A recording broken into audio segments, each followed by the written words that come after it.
Advocate Sangeeta Das জানা হাতে এইসব কুরুচি সম্পন্ন ব্যক্তিদের বিরুদ্ধে মামলা করতেছে এবং তাদের মধ্যে অনেকে আছে যারা বলতেছে আমাদের এগেইনস্টে কি জন্য কেস করা হইলো, কি জন্য এফআইআর করা হইলো, আমরা কি করব কি না করব সেটা আমাদের ব্যাপার।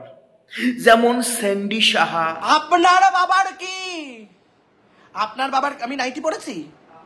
তারপরে আরেকজন আছে ডেঞ্জারাস কাপল বলে একটা ব্লগাররা আছে, ঠিক আছে, যারা সারাদিন বরবতী স্যাঁচাছি করে আরো অনেক রকম কোনো কিছু করে। তো তারা বলতেছে আমাদের লাইফ আমরা কি করে চালাইবো, আমাদের ভিডিও আমরা কি করে বানাইবো, কি করে মানুষের সামনে রিপ্রেজেন্ট করবো সেটা আমাদের ব্যাপার, তোমার বলার কি আছে? হ্যাঁ, বলার আছে।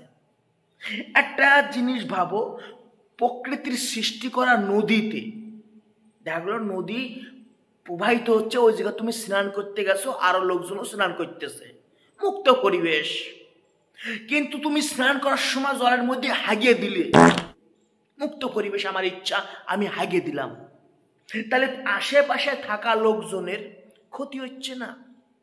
তারা তো ইরিটেট ফিল করবে, ঘৃণা লাগবে, তাকে ঘৃণা যে হারামির বাচ্চা মুক্ত পরিবেশে আইসে আমাদের সবার মাঝখানে হাগিয়ে দিল। সোশ্যাল মিডিয়াটাও সেরকম মুক্ত, তোমার যা ইচ্ছা তুমি তাই করতে পারো, কিন্তু তাতে যেন কারো মানসিকতার ক্ষতি না হয়, কারো যেন ঘৃণা না লাগে। তো তোরা যারা এই যে বার্নি প্রকৃতির যেসব লোকজন আসো, তোরা অ্যাকচুয়ালি সেই মুক্ত পরিবেশে হাগার মতন কাম করতেছো। তো সঙ্গীতা ম্যাডামও সেই মুক্ত পরিবেশেই তোদের গাইতেছে, রাইট আছে তার কথা বলার, কারণ তোদের ভিডিও দেখে, তোদের অঙ্গভঙ্গি আচরণ দেখি সাধারণ মানুষের যথেষ্ট পরিমাণে ক্ষতি হচ্ছে।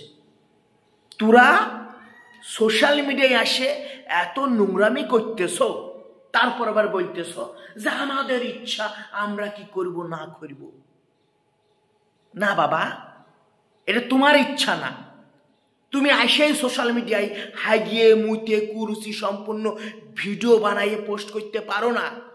যতই মুক্ত হোক, যতই তুমি ডাটা নিজের টাকা দিয়ে মারিয়ে তুমি ভিডিও আপলোড করো না কেন, তোমাকে বুঝতে হইব যে তোমার দ্বারা সোশ্যাল মিডিয়ায় কি হচ্ছে। ঠিক আছে, ব্রাজার্স.comও একটা সোশ্যাল মিডিয়া প্ল্যাটফর্ম, কিন্তু ওইটারে মানুষ অন্য চোখে দেখে।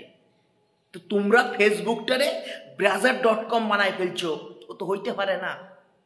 তোমাদের বিরুদ্ধে যা করা হচ্ছে তাতে মানুষ সাপোর্ট করতেছে, এমনকি তোমরা যেসব ভিডিও বানাচ্ছ যে আমাদের বিরুদ্ধে কি জন্য এরকম করা হলো, তোমাদের ওই লাইভ বা তোমাদের ওই ভিডিওতে গিয়েও দেখবা যে 99.9% লোকজন সঙ্গীতা ম্যাডামের পক্ষ নিচ্ছে, যে না সঙ্গীতা ম্যাডাম ঠিক করতেছে।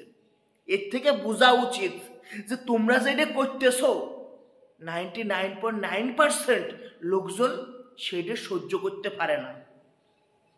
সুতরাং তোমরা যতই সুদূর বুদুর করো না কিল্লাই, তোমাদের বিরুদ্ধে কাজ হচ্ছে, তোমাদের বিরুদ্ধে কাজ হইব, এবং অ্যাডভোকেট সঙ্গীতা ম্যাডাম যে সাদার মুক্ত অভিযান চালানো শুরু করছে তার পাশে আমরা হগলেই আছি।